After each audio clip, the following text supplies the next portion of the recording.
O método científico é o pilar central do sucesso da ciência ao longo da história e é a ferramenta por trás da construção de todo o saber produzido pela ciência. Mas o que é o método científico? Como ele funciona? Existe apenas um método científico? Essas e outras questões que normalmente rodeiam a mente das pessoas serão esclarecidas nesse episódio. Aproveite e entenda por que você também deve apoiar e defender a ciência.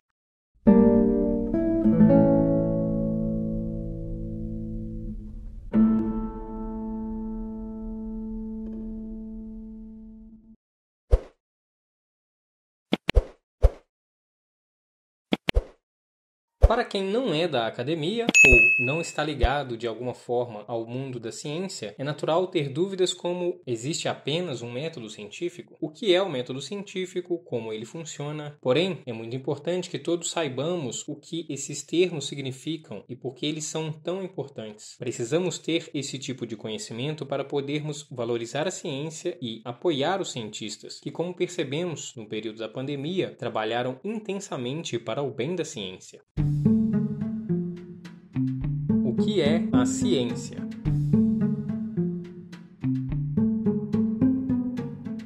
Antes de saber o que é o método científico, precisamos saber o que é essa tal ciência. Nós podemos pensar na definição do que é ciência como o processo de construção do conhecimento científico. Essa abordagem é totalmente correlacionada com o trabalho desenvolvido pelos cientistas, que são os autores dessa construção. A partir dessa ótica, nós temos que observar que a ciência tem um caráter social. Ela é produzida por pessoas e, portanto, está sujeita às influências que todo ser humano que vive inserido numa sociedade está. Questões políticas, econômicas, sociais e culturais permeiam as tomadas de decisão no meio científico. Ao mesmo tempo, ela é produzida por instituições sociais. Dessa forma, ela responde a questões que foram colocadas por essas instituições, sob a articulação da sociedade no âmbito do desenvolvimento de tecnologias, da ciência pura e da ciência aplicada. A sociedade determina o tipo de ciência que está sendo financiada, que tipo de pesquisa tem interesse político ou não. Tudo isso depende dos contextos sócio e histórico, que podem mudar ao longo do tempo.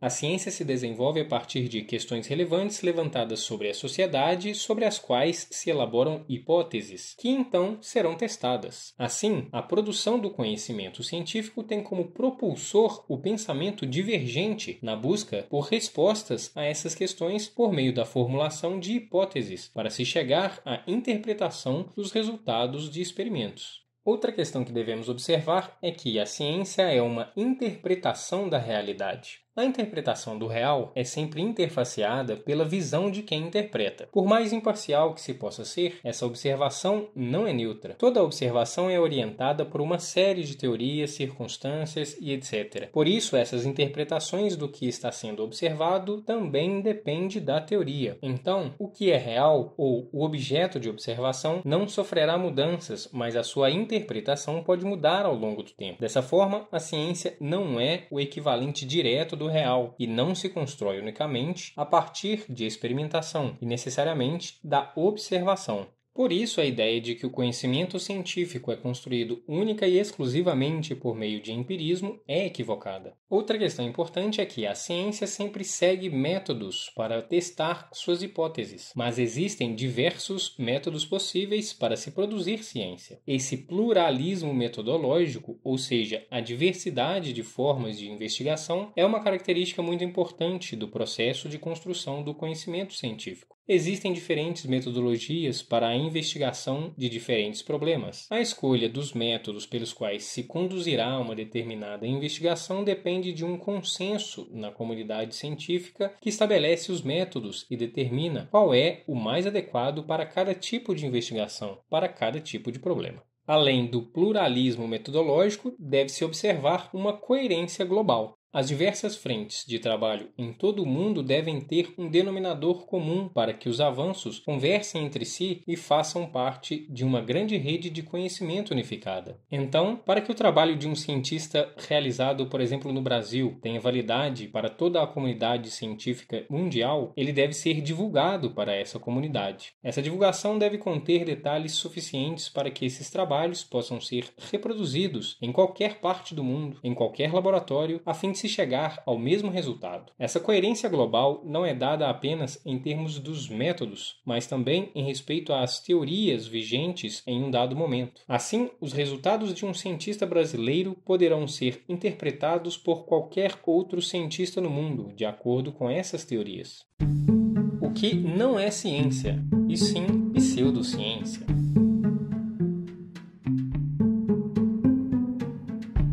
Desde que o mundo é mundo, nós buscamos o lugar de segurança, a tão conhecida zona de conforto. Na pré-história e até mesmo na antiguidade, essa busca era compreensível e até mesmo necessária, visto que ela era uma forma de garantir a manutenção da vida. Porém, nos dias de hoje, essas características pré-históricas do ser humano geram alguns conflitos no nosso relacionamento com a realidade em que estamos inseridos. Podemos citar alguns conflitos que temos que gerenciar no nosso dia a dia, como, por exemplo, o viés de confirmação, a dissonância cognitiva, entre outros. Por definição, o pensamento científico gera também conflitos, na medida em que exige de nós o pensamento racional em circunstâncias em que é mais confortável agirmos de maneira instintiva. O método científico colide com a nossa postura instintiva de buscar por segurança, principalmente quando precisamos lidar com a característica de incerteza das afirmações científicas. Um dos pilares do sucesso da ciência reside no fato de que ela não é a dona da verdade e para que uma afirmação possa ser provada, ela deve ser falseável. No vácuo desse conflito entre método científico e instinto humano é que surgem as oportunidades das construções de conceitos e teorias que são baseados em verdades absolutas, ou seja, em afirmações não falseáveis. Essas teorias são extremamente atraentes, visto que o ser humano tem a tendência natural de acreditar naquilo que é agradável, mesmo que, para que essa teoria seja verdade, seja necessário o autoengano ou o viés cognitivo da confirmação. Então gera-se todo um processo de racionalização sobre essa verdade infalível para que se justifique essa crença cientificamente. Este é o processo de construção de uma pseudociência.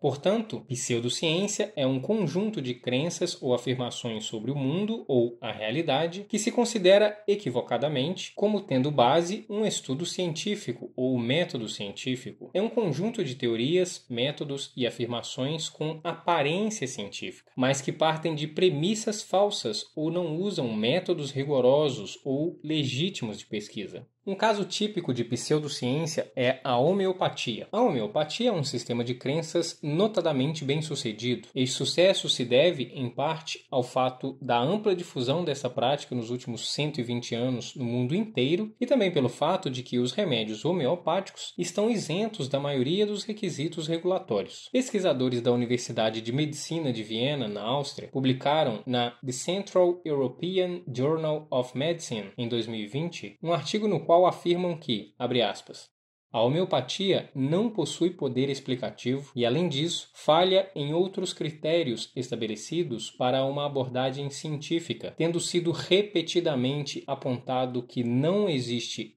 medicina alternativa ou medicina complementar.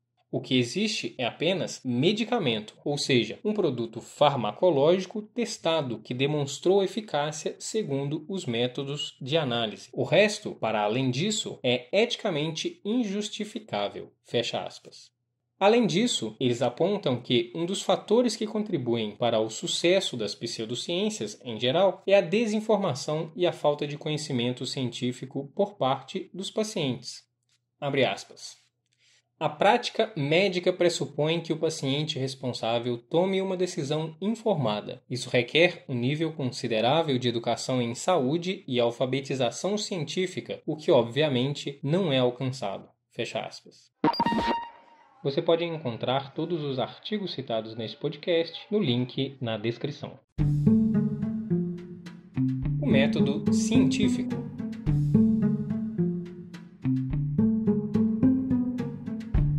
O conhecimento científico é como uma grande rede de pontos interligados, em que cada nó, cada ponto de interseção dos fios dessa rede, são os conhecimentos criados ou desenvolvidos pelos cientistas. De uma forma técnica, o conhecimento científico é o corpo de todo o conhecimento sistematizado adquirido via observação, identificação, pesquisa e explicação de determinadas categorias de fenômenos e fatos, formulados metódica e racionalmente. O cerne da construção do conhecimento científico é justamente o método. O método, ou os diversos métodos, dizem como devem ser conduzidas as pesquisas para que uma descoberta ou uma conclusão seja válida. Assim, o método científico é a principal ferramenta para a construção do conhecimento científico. O método científico é uma das partes centrais da filosofia da ciência. É interpretado como um procedimento definido, testado e confiável para se chegar ao conhecimento científico. Consiste em compilar fatos através de observações e experimentação cuidadosa e em derivar, posteriormente, leis e teorias a partir desses fatos, mediante algum processo lógico. O método científico é comumente visto como uma maneira segura de se chegar a um resultado e a novas descobertas.